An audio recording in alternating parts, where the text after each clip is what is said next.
Hello student, good morning. आज हम लोग एक बार फिर एमए सेमेस्टर 4 के क्लास के लिए ऑनलाइन माध्यम से जुड़े हैं। हम लोग इस दरमियान भारतीय लोकतंत्र में एक कारक के रूप में क्षेत्र के बारे में जानने की कोशिश कर रहे हैं। अगली क्लास में हम लोग इसी के दरमियान क्षेत्रीयतावाद का अर्थ, मीनिंग ऑफ रीजनलिज्म के बारे में जानने की कोशिश की या जाना हम लोगों ने। तो उसका क्षेत्रतावाद का मतलब के रूप में यह है कि कोई भी एक विशेष क्षेत्र या हिस्सा जो आर्थिक, भौगोलिक, सामाजिक आदि कारणों से अपने अलग अस्तित्व को बनाए रखने के लिए के प्रति जागरूक हो और इसके जरिए वो इस भावना से इस प्रयास में लगा हुआ रहता है कि इसके चलते उसकी आर्थिक, सामाजिक और राजनीतिक शक्तियों में वृद्धि हो। तो हम लोग अगली क्लास में पढ़े थे क्षेत्रीयतावाद का मतलब जाने। आज हम लोग इसी क्रम को आगे बढ़ाते हुए भारतीय राजनीति में क्षेत्रीयतावाद के कारण, causes of regionalism Indian politics, यानी कि भारतीय राजनीति में क्षेत्रीयतावाद के कारण के बारे में हम लोग जानेंगे। भारतीय राजनीति में क्षेत्रीयतावाद के कई प्रमुख निम्न प्रकार के कारण हैं, जिसमें सबसे पहला है भौगोलिक, ज्योग्राफिकल। भौगोलिक दृष्टि से भारत के कई प्रदेश आज भी बहुत बड़े हैं।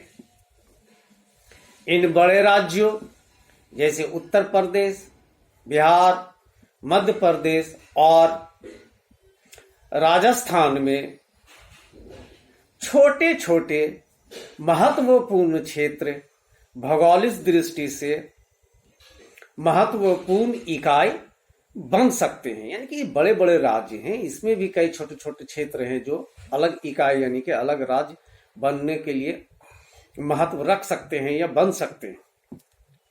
राजस्थान में मारवाड़ और मेवाड़ का क्षेत्र, मध्य प्रदेश में मालवा का क्षेत्र आदि को अगर अलग राज्य का दर्जा दे दिया जाए तो भी वे केरल, नागालैंड आदि जैसे राज्यों से तो वो बड़े ही राज्य बनेंगे।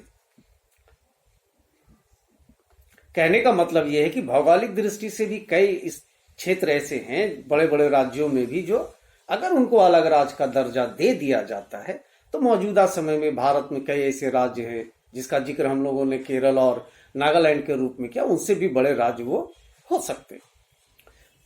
तो क्षेत्रीयतावाद के कारण का एक कारण ये है, और इसका दूसरा कारण है सांस्कृतिक, कल्चरल। कुछ राज्यों में कई भाषाई एवं संस्कृति के लोग रहते हैं। उन्हें अपनी भाषा एवं संस्कृति पर गर्व है। इसी आधार पर द्रविड़ मुन्नेर कन्नम ने भारतीय संघ से अलग होने की बात कही थी। यानी उनकी अपनी संस्कृति जो सोच है वो थोड़ा पूरे भारत के हिसाब से अलग है। इसी को आधार बनाकर क्या बोलते हैं, द्रविड़ मुन्नेर कन्नम ने, जो तमिलनाडु में है, भारत संघ से अलग होने की मांग की थी कि भाई हमारी संस्कृति आप बाकियों की संस्कृति से नहीं मिलती। ये भी एक कारण है। अब इसका तीसरा कारण है ऐतिहासिक, हिस्टोरिकल। राज्य पुनर्गठन के बाद कई पुरानी रियासतों को मिलाकर राज्य बना दिया गया था। आज भी इन रियासतों के लोग यह महसूस करते हैं कि अगर उनकी रियासत का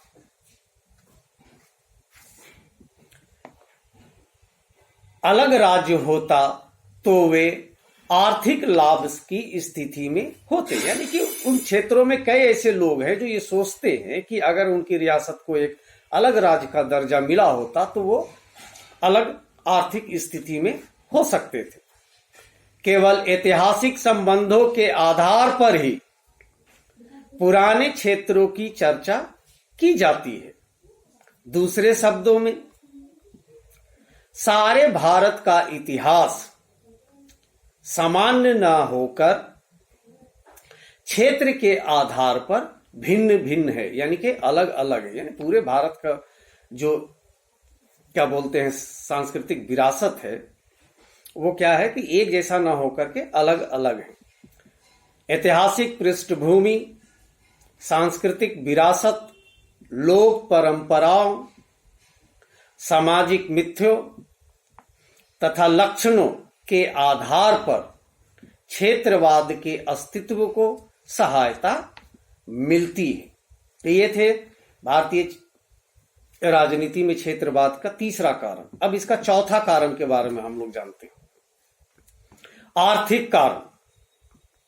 भारत के कुछ राज्यों के बहुत क्षेत्रों में अधिक विकास हुआ है, यानी कि भारत के कुछ क्षेत्र ऐसे हैं जहां बहुत विकास हुआ है, और आर्थिक दृष्टि से कुछ क्षेत्र पिछड़ गए। इससे इन पिछड़े क्षेत्रों में असंतोष फैलने लगा और क्षेत्रीयतावाद की भावना फैलने लगी। उदाहरण के लिए आंध्र प्रदेश में, तेलंगाना का क्षेत्र, राजस्थान में, दक्षिणी पूर्वी राजस्थान, महाराष्ट्र में, विदर्भ, उत्तर प्रदेश में, पूर्वांचल, बुंदेलखंड आदि क्षेत्रों में तेज रफ्तार से विकास नहीं हो पाया और वे अपने लिए अलग राज्य की मांग करने लगे। तो भारतीय राजनीति में क्षेत्रीयतावाद के जो कारण है उसमें आर्थिक कारण भी एक महत्वपूर्ण कारक है। अब हम लोग बात करते हैं इसकी पांचवें कारण की, लैंग्वेज यानी भाषा।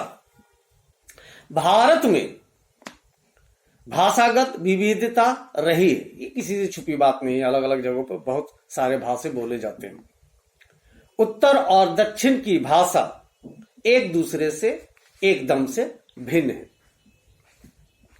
भाषा को राजनीतिक हथियार के रूप में इस्तेमाल करने की प्रवृत्ति बढ़ी है। भाषा के प्रश्न को लेकर उत्तर तथा दक्षिण राज्यों में हिंसात्मक आंदोलन हुए और राष्ट्रीय एकता संकट में पड़ गई। यानी कि क्षेत्रीयतावाद का ये भी एक कारण है, भाषा भी एक कारण है भारतीय राजनीति में। अब हम लोग बात करते हैं इसकी छठे कारण की, जाति, कास्ट।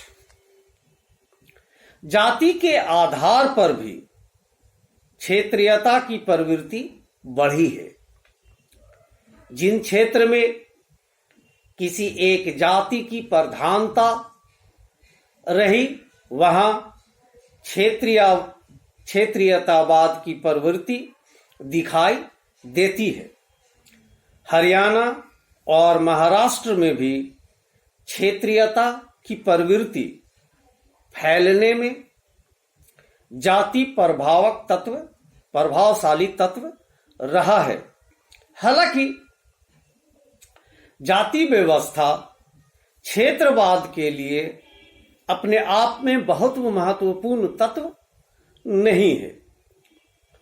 उसकी वजह है कि किसी जाति का डोमिनेंट हिंदुस्तान में बहुल है, हो सकता है या है, लेकिन वो पूरे देश के अंदर फैला हुआ है, इसलिए वो कोई बहुत बड़ा महत्वपूर्ण तत्व नहीं माना जा सकता। लेकिन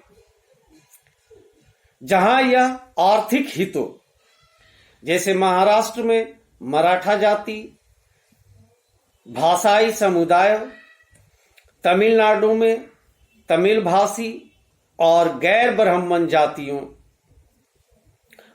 और धर्म, पंजाब में सिख धर्म और जाट जाति के साथ जुड़ी हो, वहां यह क्षेत्रवाद को प्रबल बनाने में काफी सहायक होती हैं, ऐसा रजनी कोठारी का मानना है। तो ये थे कुछ भारतीय राजनीति में क्षेत्रीयतावाद के कारण। अभी और भी बहुत सारी चीजें इसके कारण में जानने हैं, जिसमें सबसे बड़ा जो है वो है राजनीतिक कारण। तो उसको हम लोग अगले क्लास में जानने की कोशिश करेंगे। तो आज के लिए बस इतना ही। हम लोग भारतीय राजनीति में क्षेत्रीयतावाद के कारण के बारे में जान रहे थे।